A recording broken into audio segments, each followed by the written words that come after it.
नमस्कार मित्रांनो, मी नरसिंग भुरे, संपादक आरोग्य दूत न्यूज।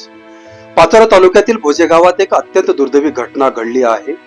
शेतातील पिकांना पाणी भरण्यासाठी गेलेल्या एका तरुण शेतकऱ्याचा विजेच्या धक्क्याने मृत्यू झाला। या घटनेमुळे भोजे गावात संपूर्ण परिसरात हळहळ व्यक्त होत आहे। मिळालेल्या माहितीनुसार अमोल संतोष उबाळे वय 35 राहणार भोजे, तालुका पाचोरा असे मर्त तरुणाच्या शेतकऱ्यांचं नाव आहे। 9 मार्च रोजी पहाटे अमोल उबाळे हे त्यांच्या शेतातील पिकांना पाणी भरण्यासाठी गेले। अमोल उबाळे यांच्या शेताला लागून त्यांच्या चुलत्यांचं शेत आहे। त्या शेतात रानडुकरांना अटकाव करण्यासाठी झटका मशीन बसून त्यामध्ये विजेचा प्रवाह सोडण्यात आला होता। दरम्यान काम करत असताना अमोल उबाळे यांच्या पायाचा त्या तारेला स्पर्श झाला आणि त्यांना जोरदार विजेचा धक्का बसला। या धक्क्यातच त्यांचा जागीच मृत्यू झाला। बराच वेळ उलटूनही अमोल उबाळे घरी न परतल्याने कुटुंबाने त्यांचा शोध सुरू केला। शोध घेत असताना ते शेतात निश्चित अवस्थेत पडलेले आढळून आले।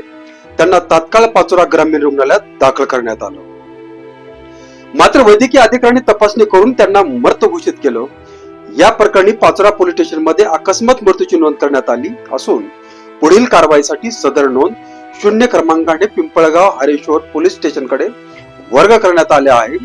मयत अमोल उबाळे यांच्या पश्चात वृद्ध आई, वडील, पत्नी, 2 मुले, लहान मुले, एक भाऊ आणि एक बहीण असा परिवार आहे।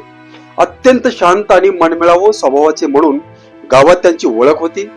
त्यांच्या अचानक झालेल्या मृत्यूमुळे भोजे गावासह परिसरात शोकाकुळ पसरली आहे।